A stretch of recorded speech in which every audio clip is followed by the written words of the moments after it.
Hello everyone, welcome back to our YouTube channel VLSI for All. Today we have another special guest with us whose name is Sajan Singh. He has completed his BTech from Harcourt Butler Technical University and currently sir is working for Amazon at a position of SDE-3. So welcome to our YouTube channel sir. How are you doing today? Yeah, I'm doing good. How are you? Yeah, I'm great.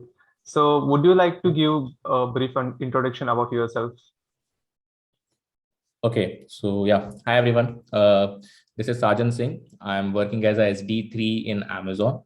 I'm also a hiring bar raiser here at Amazon, right? So before Amazon, I spent 1 year with Yatra.com as a software engineer, and here at Amazon, I joined as SD1, then SD2, now recently as a SD3, got promoted here, right? I did my graduation from HBTI Kanpur, which is now HBTU, as the host mentioned, right? Did from computer science. I belong to Kanpur. I had my 12, 10 plus 2 in Kanpur. Fortunately, college being of esteemed, it was also in Kanpur, yeah. And then I moved out to this IT industry, first with Yatra, now with Amazon. Yeah. Great. So I'm interested to know more about and let's dig Yeah, deeper into this. So let's start sure. from your career journey from your just undergrad. Like how was your experience at college? Like you were also I think vice president of some committee. So let's Yes. just share about your profile to our audience. Okay, so yeah, as you mentioned, right? So typically in college, there are a lot of fests that keeps on happening. So in our college was no more exception. So we had branch-wise fests, like electronics organized one branch, computer science used to organize one branch. So there was a fest called InCord, which was computer science annual technical uh, festival where we had a cultural night, which is obviously for each college we will do that. But yeah, from CS, we had a bunch of events like robotics event, coding events, then the workshops, ethical hacking, robotics, those kind of works, or vision hacking. There was, if I remember, organized a workshop which is for sixth sense technology. Like Pranav Mistry, you guys might have heard, is a very famous guy on that. Right? So those kind of workshop we used to organize, and yeah, fortunately, when we were in the organizing committee, so it takes like when we were in the final year, third year, sorry, not final year, we organized. So I was fortunate they selected me as a vice president for that organizing committee. And yeah, we had a pretty fun around that activity. It also gave us some good insights about how to deal with the bigger ecosystem, right? So far you are mostly focused on your studies to get like, if for CS you are more focused on coding, competitive programming to other placement kind of stuff, right? But that before that you also get a sneak peek into okay how the bigger picture, how to organization works, because we were going to different colleges, letting students know okay we are organizing affairs, we are organizing a technical workshop where you need to know a lot more of about apart from the studies, right? The co-curriculum, like if you see the college curriculum or the syllabus, it's typically revolves around the core subjects. But if you look at the industry, there are a lot more happening. Right now, other than the last 5 years, things have changed drastically. Just to name a few, Internet of Things, IoT, the wireless technology that Geo has brought a revolution. So yeah, we used to touch base on all those things so that at least from college life, we get a sneak peek and for some form of okay this is how the industry is looking, right? And whatever I'm doing, I may be doing only a coding part, how this is actually impacting the industry. For example, when you do a robotics workshop, right, you know, if I'm writing a code okay, left wheel should move like this, right wheel should, now you know okay, now if a car is turning, automatically it's turning due to this particular code. So you are applying your technical knowledge, the binary 0 1, the current, whatever, act into actual physical things, which gives you a lot of motivation. Like you, it has fun, right? You simple the line following robot that we used to code for. The code is pretty simple: 2 lines, 1.0101, and if the black on the side, turn right left. Right left, you just change 0 1 to flip it, right? So that gave us very like amazing. Okay, I'm just writing a code if else, and it is actually turning a particular machine. So how whatever I'm doing in the college or whatever I'm doing in my syllabus is actually industry ready, or is making me industry ready once I go out and do other things, right? Similarly, on other things, the vision botics or the image processing, how do all those things. So yeah, that's college fest, I would say, especially the workshop, the technical workshops. they give you that sneak peek into the real world, to get out of the textbook knowledge and move out and see what is the application we are doing rather than only theory part, right? Yeah, that's a like one moment I can share from the fest experience. Again, from the organizing committee, in case you are interested in the management thing or you want to handle the events, I think college fest are the first one where you need to step in, right? Okay, I need to bring students from my whole area, the UP colleges or Kanpur colleges for being aside, right? So yeah, that also provides you that opportunity. Nice. No doubt, sir. Rather than just organizing these events, you might be also a participant of one. And also, I see that you also won first prize in intra-college coding competition. So, like, Yes. can we just know that what were your source at those time, or like that you still follow? Like, is there like coding ninjas or maybe Geeks for Geeks? So, what was your routine to like follow and be better at this coding rounds and code in general? Right. So yeah, so in third year we were mostly in the organ, but till first year and second year, because that's where you get the most opportunities while participating, right? So yeah, so we participated in an internal technical coding competition where multiple college students were there. At that time, what we were doing, there's a site called Code Chef. I think people must be aware of it. We were quite into that long-term contest, short contest. We used to do that quite a lot. Nowadays, there are a lot of platform coding ninjas, lead code, hacker, like at that. But at that time, we were primarily doing the Code Chef. It's a direct initiative, and the Code Chef problems, again, they seem very similar, but yeah, once you dive deep into it, they have one more case, loop by loop, or dive deeper. So yeah, I was following the Code Chef. Later on, there was a site called Code Fights, which I think it's changed its theme by now. Now they are also similar to Code Forces. So what they used to do, they used to give a 3 minutes timeline. They give you a code, you have to find a bug and rectify it during that 3 minutes. And there were two people parallelly doing that. Online, they just randomly match you like chess.com kind of thing, and whoever does it first so wins that particular game or match, you can say that. So what I actually did, because we had to debug everything in 3 minutes, right? It's a simple problem, sometimes a tough problem, that actually made us do things quickly, because especially in coding competitions, you have 1 hour, you have to solve 5 problems, 3 problems. Therefore one thing, you can work on 1 or 2 problems, but spend the complete 1 hour, or you can quickly identify things and okay, solve 3 out of 5, 4 out of 5 problems, right? So that was one thing which gave us the speed in solving, especially with the competitive programming, I would say. But in Code Chef, the variety is very good, but Code Chef is generally for the practicing aspect, I would say, for young ones, whoever is listening, right? Preparation, tutorials point, Geeks for Geeks. I think if you can, just from computer science perspective, Geeks for Geeks is like a Gita for you all, right? That kind of thing. They have everything, and they have made it a lot easier for now students nowadays, because you have everything. But it's not like you don't need to mug up things, right? So what is happening right now, because everyone know Geeks for Geeks is there, so you are doing that, other person is also doing the same thing. So what additional you have, right? So no need to mug up things, or otherwise understand the concept, because it's like mathematics, right? You understand the Pythagoras theorem, then you can do height and distance or trigonometry, all those things. So that concept you need to know. Geeks for Geeks is pretty good for that. I was also following a book, which is this Coding Interview Questions by Narasimha Karumanji. This is again very good book.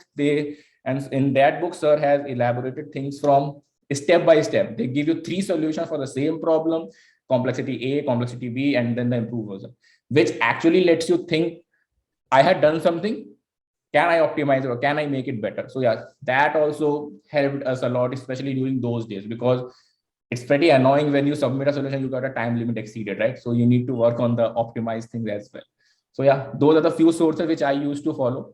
But nowadays, I think there are a lot more things, but the essence is same, right? You need to practice, be it studying or be it by doing on a particular competitive site.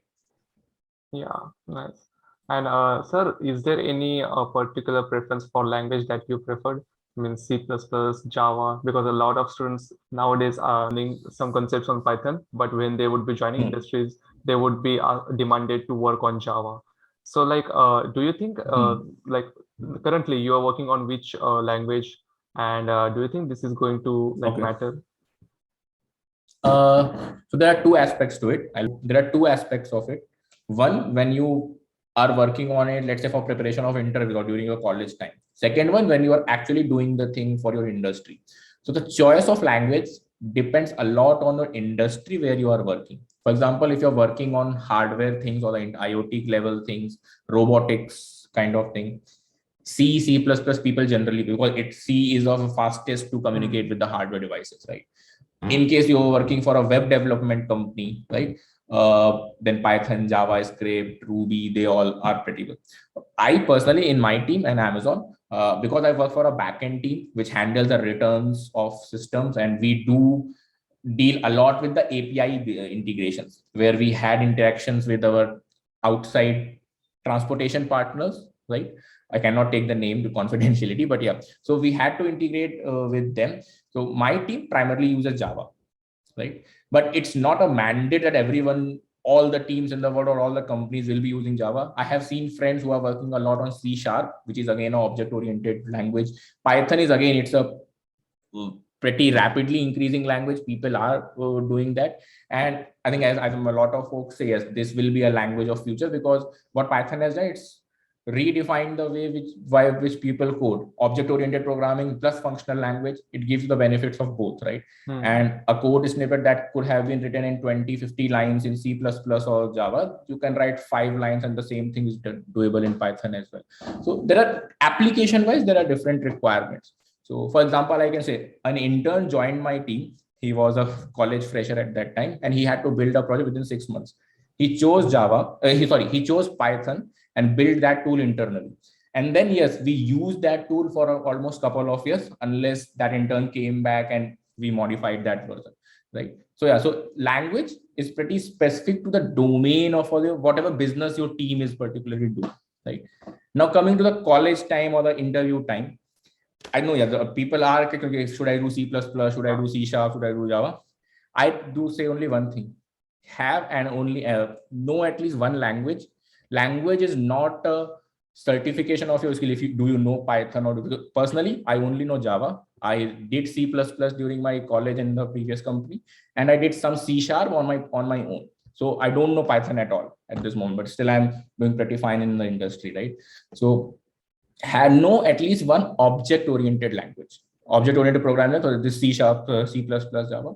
Know at least one of the object-oriented languages, and that should be well enough for any kind of interview, I would say, right? Once you know one language, it's pretty easy to learn the nuances of other. Within weeks, you can do that. For example, I did not know Angular at all. We had an internal project where I have to work on some web development, right? I did not know Angular. There was no front-end engineer in our team. We took it as a challenge. I spent almost, I would say, 1.5 months or 2 months on tutorials, point and other things. And I actually delivered that project internally. That is an industry level running project. That is an Angular JS project.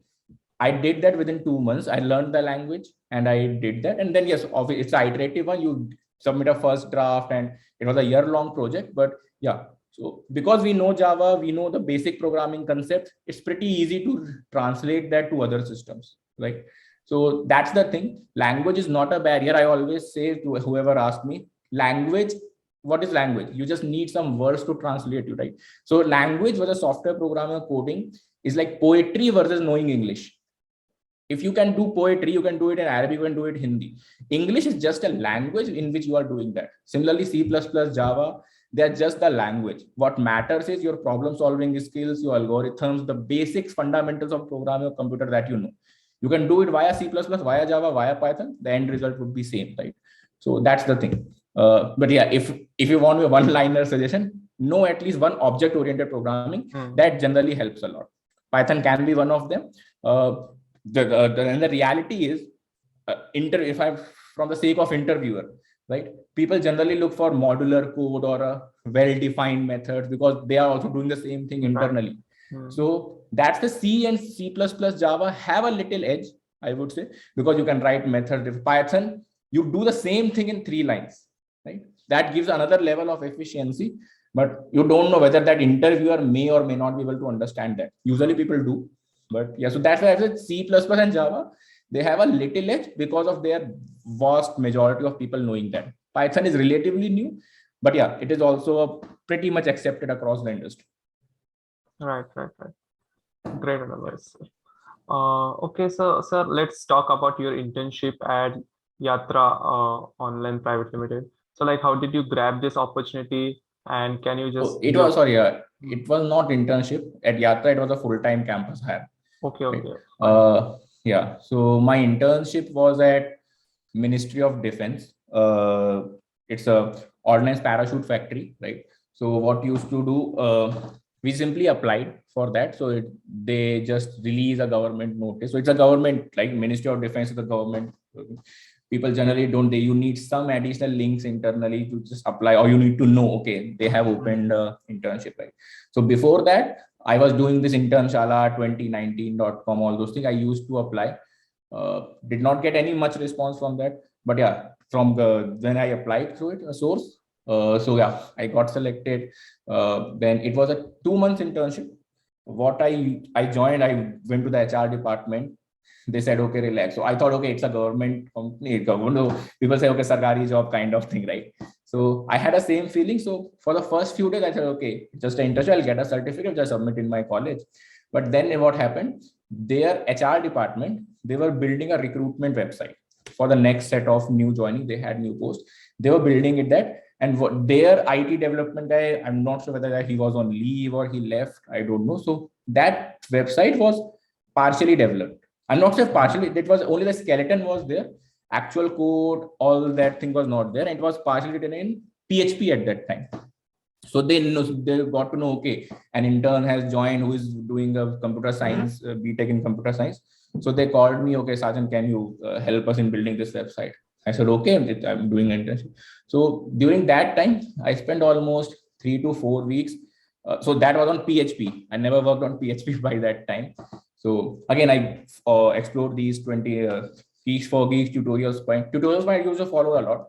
So the difference between tutorials point and GKG is Geeks for Geeks is primarily interview driven, right? Tutorials point gives you some additional, like kind of textbook kind of feeling. So I used to follow tutorials point line by line. I was following the code. I asked the requirement, okay, what do you want to say? I want to build a page which will ask for this form. And because it was government recruitment website, security was the most important thing. So I had to study about that, what data should I store, the password hashing, user accounts, all those things. So it was a good learning experience. I got to know, okay, even the government website, the Indian Ministry of Defense government website, they are building a recruitment cell section. Actually, my code is actually gonna go there. So I need to be on my toes. And it was pretty simple. Building a web page, connecting to the web server. And what I did knew that was not designed a database for them, like how to store the credentials. That at that time, even though it was yet to come in my course, the hashing collisions, all those things, the MD5, all those things you study, right? I used to apply that at that time. And yeah, so within 3 to 4 weeks, I was able to deliver the pilot version of that website. And by the time my internship was about to end, their site was almost ready for internal demo. So they actually extended my internship for 2 weeks as well, because they want me there till the demo, because they want to show it to their GM. And then they say, okay, if I'm extending your internship, I request the HR team to do that, because I don't need, if any goof up happens, because you are the only technical guy in this, although you are an intern, but we are just a normal background, non-tech background. So they extended my internship for 2 weeks. We did the demo was good. Then I think after, when I left my internship, after 3 to 4 months, the same website got launched. So yeah, I was quite happy. Okay, my work is actually, people are actually applying to government job position due to the code that I have written. So yeah, that was a pretty experience wise, I would say. Learning was very good. You are again doing the same thing. So the thing is, you see a code, open textbook, do something, and right, that's done. You are doing it. Now whatever you are doing, people gonna use it. So you are getting a live feedback there, right? So that's a pretty first time industry ready experience it was for me. And it so was a you pretty did this in yeah. which year? Which year of your engineering? I first couple of months of fourth year. So between third year and fourth year, we had this 2 months vacation, and that at that time people usually do or seek for internship. So I did between third and fourth year during the summer vacations. It's actually appreciable that even though it's this DBMS, like creating database and everything, is not in our curriculum, you still were able Right. to manage all this. Yeah, and of course, this would No, have. from CS it wasn't curriculum, but it was only theory, right? You never know, like if I'm building this DB, it will handle. I'm doing it for 5 rows. Now it will handle 20 to 22 lakh applications, right? How it will work. So yeah, that was a good experience actually. Right, right, right. And let's talk about your full-time job at Yatra. So, like you said, it was an on-campus job opportunity. So, like, what was Yes. the procedure, interview rounds, and technical rounds? Just give a glimpse about that. Okay. Cool. So yeah, so Yatra, it came to our campus mostly 1 month before the final exams, right? I had another placement before that. We were almost ready for that. But then we got a mail, okay, Yatra is visiting. Whoever has this threshold, they can apply. We send our resumes to the team, out of which I think 20 or 25 got shortlisted. I was one of them. They did a shortlisting purely on the basis of CVs, right? Initially, they sent a cutoff. If I remember, it was 70%. Because in our it is percentage, not a CGPA. So they send a cutoff of 70% at that time. People send their CV. Out of that 20, almost 20 or 20, I don't remember the exact number. 20 to 25 was shortlisted. And because it was already during the end semester, so we were invited to the Gurgaon office. They did not visit our campus. They said, okay, these are the shortlist CVs. You guys can come to our Gurgaon office on this date. We'll have your written test and interviews on the same day, and we'll announce the results. So we went to the Gurgaon office. Initially, they had a written test, which was again purely programming based. They gave us, I think it was first set was of MCQs, 10 normal standard MCQs, and 4 questions, if I remember correctly. Standard computer science data structure based problems. We had a written test, and it was a pen and paper test, not a computer test, right? So it's like you need to write the code the way you do in your exams, right? So it's a pen and paper written test at that time. We did that. And after an hour, they gave another, okay, these are the students shortlisted. Then we had 1, 2, 3 interviews, I would say. First one was purely technical. They gave me a problem statement. I think I can share that. They gave me a statement, okay, just suppose you are working for Yatra. We want to build a tour package for our customers. We have cities like Delhi, Agra, Mumbai, so we want to build a tour package. How we can do that? So you need to give me, I'll give you cities, you give me the tour packages and along with the cost and all those things. So it was a simple data structure based questions. I did that. Second round, again, it was technical. They gave me a 2D metric based problem. And this is happening in face-to-face interview, right? Pen and paper, again, face-to-face. They give me that. And they also gave me a puzzle, which I remember till date. I was actually spending 25 minutes just in solving that puzzle. I had a lot of discussions with the interviewer. I said, okay, we can do this or we can do that. In the last 5 minutes, I grabbed, okay, you are all this is bullshit. We can do it by this simple check, right? So she said, okay, this is that thing. You were just looping around. So I think that was pretty good. So that was one. Then there was third, which was purely HR round. They asked me what you do, some normal behavioral questions, where do you see yourself, kind of thing. What if you get hired and all those things, right? They gave me also a scenario. Suppose you are in a separate country with a peer is not responsive. How will you tackle that? You have a presentation to a client and things like that. So yeah, these are the 3 rounds, and then they offered me the job after the third round. Nice, great. Yeah, and like after just 9 months, you actually shifted to Amazon. Yes, that's just another story there. So I received a call from I don't know, she was an Amazon HR, she was a recruiting firm HR. I was not only random doing a LinkedIn or keep on applying, or like, because you see, like there are some big companies, Facebook, Amazon, you just keep on seeing, do we have an opportunity, right? So I used to do that. I got a call from a normal recruiting firm HR. She asked me, okay, we are hiring for Amazon. Are you interested? I said, obviously, why not? Right. So she sent me a test link. They had their standard Amazon interview test link. They sent me that, gave me a 3 days time to complete that. I did that. Post that, I again received a call to have an interview in their Gurgaon office. All right. So I went there. So it was a drive these guys usually do. Nowadays, all work from home due to COVID. Initially, the Amazon used to do hiring drives. Similar to campus, they go to major cities like Gurgaon, Delhi, Pune, Bangalore, and invite people to come and interview. So it was a hiring drive for a particular team, which I did not know at that time. Okay, this is a hiring drive for a returns team. I just know, okay, Amazon, its interviews there. I went there. We had 3 interviews. So funny thing was, I had my cricket match at the same day. It was scheduled from 2 p.m. So I went there. I asked the HR, okay, I had a match. I need to finish my rounds within this time. I had a hard stop at this. She said, okay. So she scheduled my interviews first. I had first round, which was again a technical question, pen paper face-to-face interview. They asked me 2 technical questions, which was difficult to medium level. One was, I would say, it was hard level. It is related to this scheduling problem that we usually do, hotel booking and scheduling. Another was a medium problem. I did that. Second one was also a technical, because this was for SD1. All the rounds were purely technical only. Third one was hybrid. It was a hiring manager round. Now I know it was a hiring manager. At that time, we don't know which is hiring manager, which is technical, right? We just went to the interview. So he asked me some questions like, why you want to join Amazon, why not Yatra, all those things. It's also a brand, all those things. And he also asked me a technical question, which was kind of a low-level design. He asked me to design a lift elevator system, which we had a discussion, a couple of questions, and then I did some pseudo code kind of thing, and then we had a cross questions on that. So that was the 3 interviews I had on that day. That was it. Then they offered me lunch, but then I walked off because I had that my cricket match. After 2 weeks of that round, I got another call from that there should be one more interview. We need to schedule it. They again in the same office, because but that was a remote interview. It was happening from Hyderabad office, but I was in Gurgaon, so they are invited me to the Gurgaon office. That was again technical plus some behavioral problems. They asked me my work, what I'm actually doing in Yatra at that time, what is my team doing, all those things. So yeah, that was, then I did that. Fortunately, I cleared that, and then they offered me the role. Great.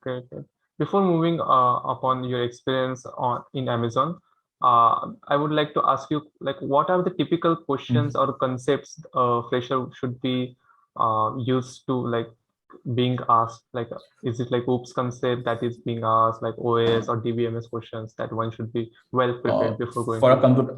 Yeah, for a computer science graduate? Yes. Okay. So yeah, so for a CS student, I would say data structure algorithm is a must-have, right? Because of what happens in computer science specifically, you don't have industry experience, so unless, because I was 1 year tenured when I interviewed Amazon, right? So I still had some things to talk about, that I'm doing this at Yatra, this is my team. Freshers or newcomers, they usually don't have this unless they have done an internship with a pretty reputed firm or a pretty big internship, which is highly unlikely looking at the majority of people. So data structure algorithms is the main thing. Computer science fundamentals, these are the same thing. It depends on people. Some people are good in software engineering, some people are good in database, some people are good in computer networks. So those are the basics, same thing that you prepare for a final examination, right? Computer science fundamentals remains the same. It may depend on your interest, whether you are doing more networks or more in the DBMS or more in the cryptography, those kind of things. Data structure algorithms is a must-have because majority of things will revolve around that. Within that, linked list, array, graph, trees, like, just practice a lot. This will definitely, you will identify the main nuance of the problem. When I take interview, my problems revolve primarily around the database, data structures. Plus, we also seek the problem solving skills, right?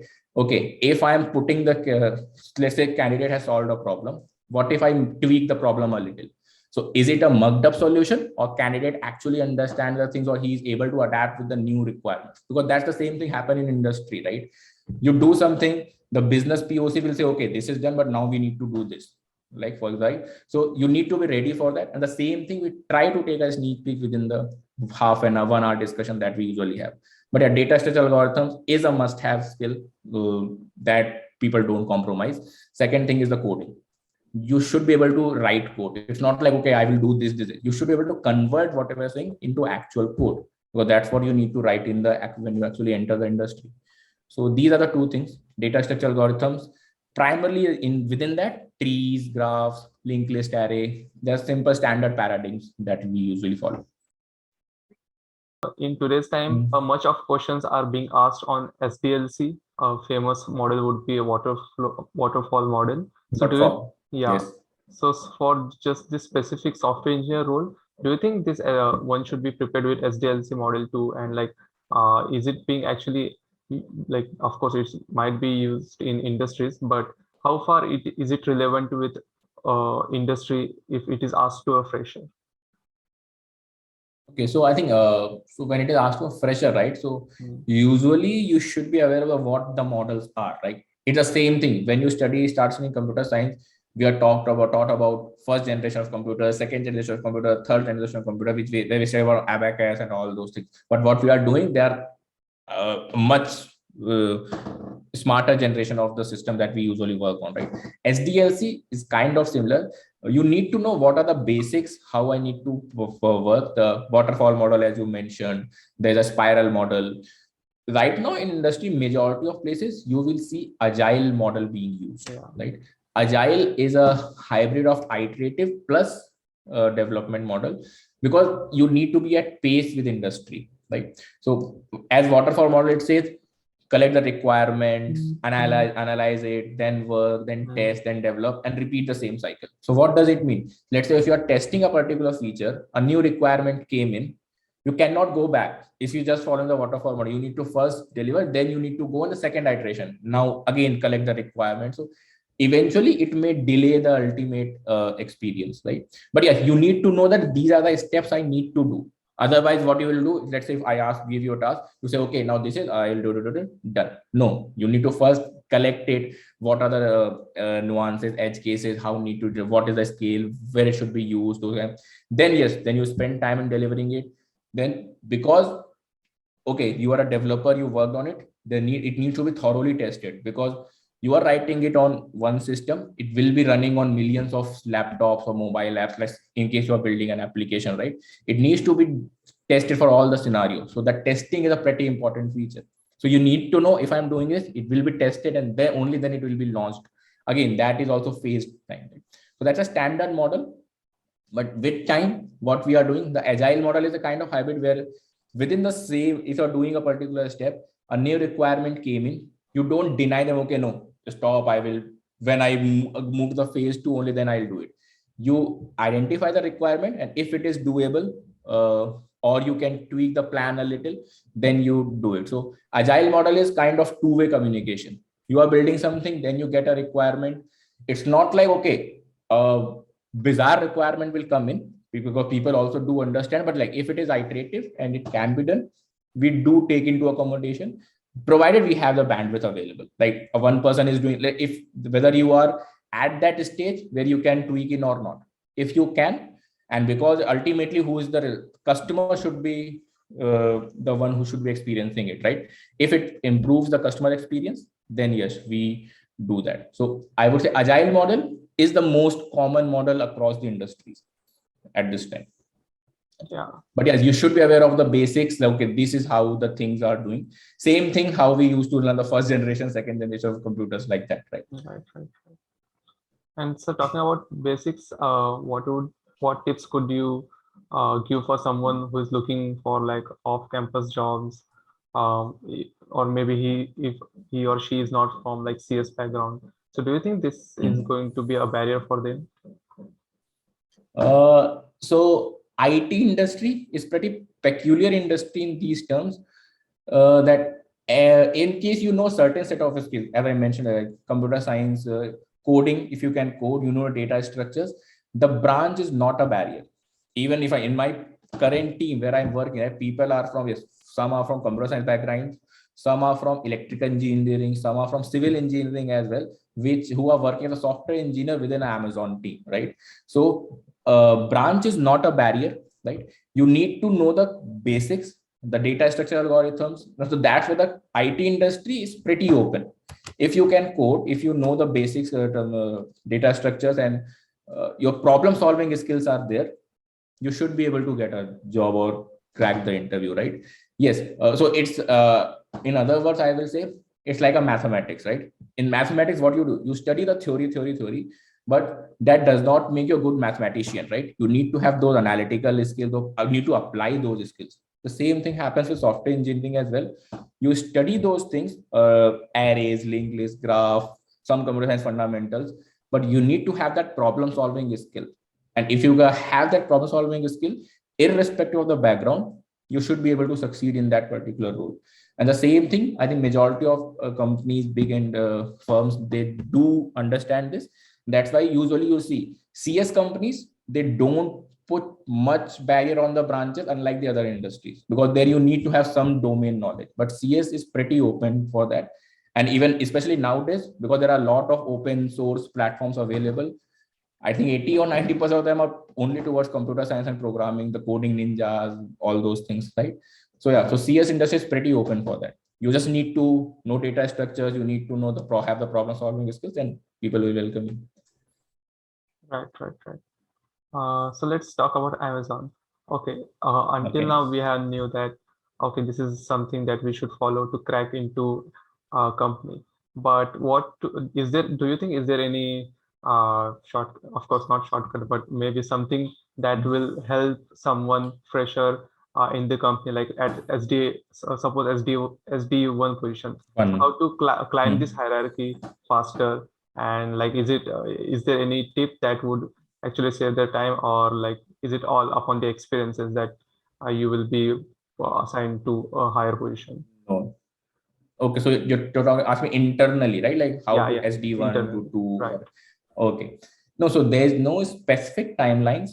So there are always a set of expectations allotted to each role. Like usually the hierarchy says SD1, SD2, SD3, and things like that. And that varies company to company. Majority of companies are now following this nomenclature SD1. In my previous company, the nomenclature was like software engineer, senior software engineer, then tech lead, then architect, all those things. So the nomenclature varies from company to company, right? The expectations remain the same. The expectations are at entry level, let's say the SD1 level, if I talk about, you are primarily into the implementation phase. Now, what I mean by implementation phase is, suppose you're working on a project whose objective is to do some task or optimize something within the, let's say, Amazon website, right? I want to launch a payment method. I want to support UPI, right? So I need to do some designing. Okay, from where I'll get the data, security, all those fundamentals I need to. So majority of these things will be done by a highly experienced engineer who has the domain knowledge. Then there will be low level design. Okay, how my internal systems will work, which class or which system will talk to whom, right? Those decisions. Then you come to the implementation. Let's say, okay, now for payments team, I need to get this data from this service and pass this data to other, keeping this particular protocol or algorithm. So that's where the SD1 will fit in, because they are primarily on the implementation phase. And as you do that work, you get to know the system better. So SD1 to senior SD, the cycle like implementation versus designing. Initially, you are doing more implementation. And as you grow up your designing skills, you tend to think more of the long term rather than short term solutions, right? You tend to think big, you tend to simplify things. So in CS, especially in computer science, right? It says the simple it is, better it is. You don't need to complex thing, write a bunch of code or in order to do that. A simple 1 or 2 lines, if you can explain the same thing to a non-CS or non-tech person, that's the best code. That's the feeling we normally internally talk about. So yeah, implementation, design. So as you grow up, the designing part gets stronger, and implementation part tend to take a shrink. So that's where you grow from SD1 to SD2 to SD3. SD1s are primarily more on the implementation part. SD2s are somewhere midway. They do designing as well. They do implementations as well. SD3 senior, they're primarily on the vision setting or designing. Okay, this is what we should do in the next 5 years or next 3 years, or my system is doing it. Is everything in place with my long-term vision? Those, so I would say they think more of a long-term, right? I will be interested in what I'm doing now, but how it is impacting the ultimate goal, right? It may be. So yeah. And timelines, it does not matter. I have seen people getting promoted from SD1 to 2 within 9 months, actually, right? They joined the company because they did a project like that. They grabbed that attention, or they were too good in that, and they showcased their skill. They were promoted to next level, similarly to the next level, right? So it's a requirement. In Amazon, typically what happens is you need to demonstrate the next level skills consistently. If you are able to do that, you will be promoted. So if I'm a SD1, but I'm doing more of the designing kind of projects, I'm thinking more from my team architecture perspective rather than only my particular function or implementation. Yes, people do recognize that, and then you are promoted to the next level. Similar to the next level, initially I was thinking from my team's architecture perspective. Now am I thinking from an organization architecture perspective, right? So I'm in a returns transportation team. I can do something which impact only the transportation aspect. But if I do something which impact the returns as a whole, then yes, that means I'm actually I'm ready to move to the next level. Similarly, at other, like you can from Amazon perspective and so on. So the bottom line is that there's no specific timelines, but usually the trend is people take some time to get comfortable in the current role, the current requirement, right? And as you understand that, you move to the next level and so on. Great answer.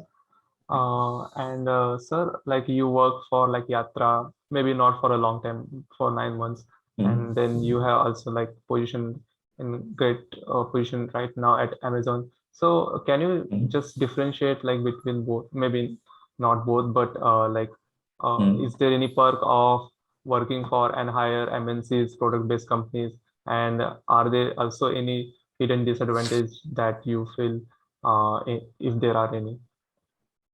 Okay, so yeah, I'll first tell about the Yatra. It was my first corporate job. It always remained close to my heart, right? The main, let's talk about difference, right? The difference between Yatra and Amazon is the scale at which we are working. The main thing, Amazon is a worldwide company. Yatra is again a India. It has pan India. It's also a worldwide expansion as well. In Yatra, I was in bus and trains team, right? So I had a certain skill. I don't remember the exact number at that time. We had a certain set of bookings for trains. So I was surprised because if I have IRCTC, why Yatra is doing trains, right? But yeah, because they are a holistic travel company, so they used to do that, obviously. So right, I was in trains team primarily, so my scale was limited because whoever is dissatisfied with IRCTC, they'll come to Yatra because of the promotional offers or the better experience site in there. People used to book that, so they have some relative scale. But now at Amazon, if I just remember the last Christmas number, we were doing almost 4,000 returns per minute. 4,000 returns, not orders, right? 4,000 returns per minute just in US. Now you can just multiply those numbers to returns, and the return rate is generally 1 to 2% of actual ordering rate. So now whatever you do, if a single line of code that you will change, it has the potential to impact millions of customer energy fee, right? And suppose I just give a no example. You might have heard about the outages that happen in AWS and other things, right? There was outage for 30 minutes, people were not able. So within those 30 minutes, right? Just imagine with this scale, what monetary loss the company is making. Let's say there's a sale going on and system just crashed. They had business deals and 10 lakh, 20 lakh. I can't remember the number, right? What impact it will have, right? So, and that's the second thing, but the customer experience, customer will get impacted so badly. Will they return to the site or not? In Amazon, we put customer in front, the customer obsession kind of thing, right? Whatever we do, we first think, will customer like it? Is it making the customer experience better? If yes, only then we should do that. If it is making it them harder, even though it will be bringing a lot of benefits internally, but no, if it's not customer supporting, you don't need that. People are so customer is the first thing that we put in here. The second, as I mentioned, the scale, a single line of a single if else statement. Let's say we just swap those things, what impact it will have, you can't imagine. I'll tell you a real life example. Because my team primarily works for US, so what we do, we manage, okay, if you're returning an item, where it should go. For example, in context of India, let's say you're returning an item from Gurgaon, it should go to Delhi. Some rules are there, transportation export back to Delhi FC. I made a mistake in code work, and those items which are destined to Delhi, they started going to Hyderabad. Just an example, right?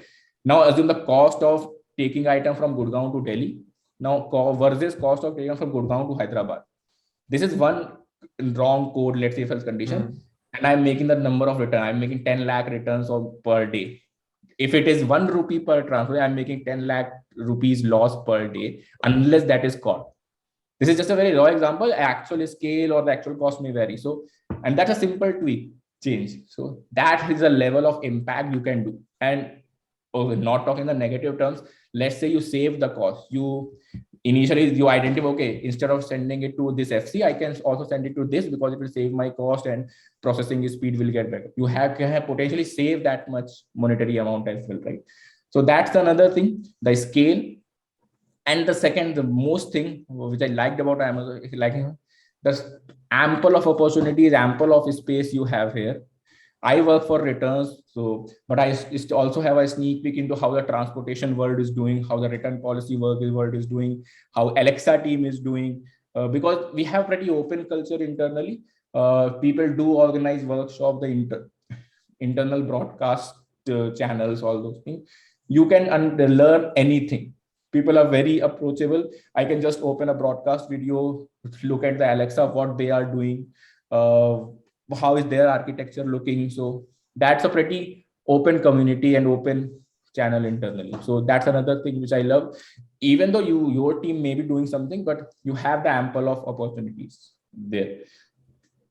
Amazing. Nice. I'm sure that this would actually inspire a lot of our viewers to maybe grind a little bit more.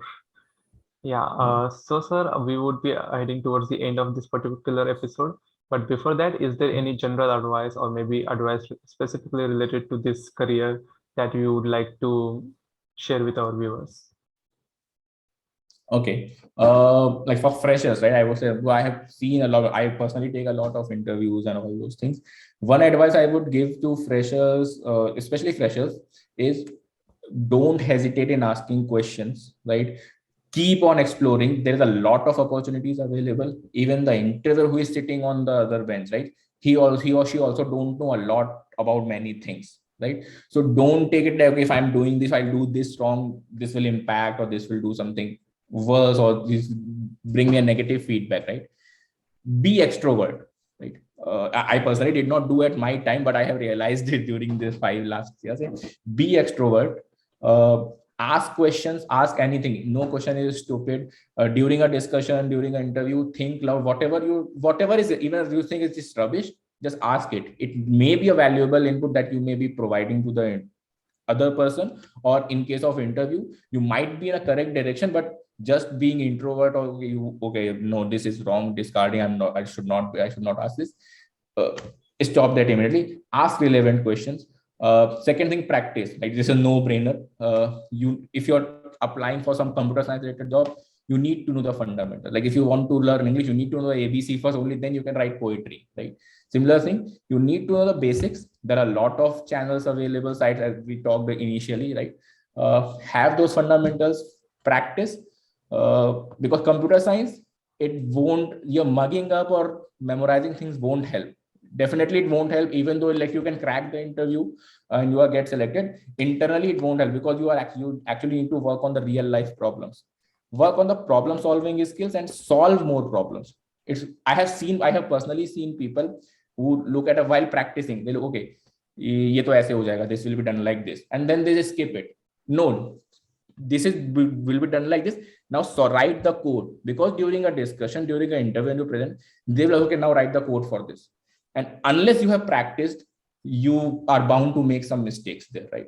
So do things rather only, okay, this question will be done like this question. The once you solve 100 or 1,000 set of problems, it's likely that the problem that people may ask, they may be one of them are quite similar to that, right? So that happens a lot, because there's a relative set of problems, people pull the problems from that and they try to wrap it up in a real life problem. But ultimate thing remains the same. If you know, as I mentioned, if you know the Pythagoras theorem, you will be able to solve the trigonometry. If you know the trigonometry, you will be able to solve the height and distance problem and that aeroplane kind of thing. So the same thing applies to computer science and any industry. If you know the basics, having the problem solving skills and a correct set of mindset, you will be able to succeed and solve those things. Incredible tips, sir. I'm Yeah. sure that this is going to help everyone who is actually looking forward to crack into these positions and these companies. And Right. thank you once again for taking our time. It was pleasure to have you on this particular episode. So thanks and all the best for your career ahead. Thank you. Thank you. All the best, everyone.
Thank you.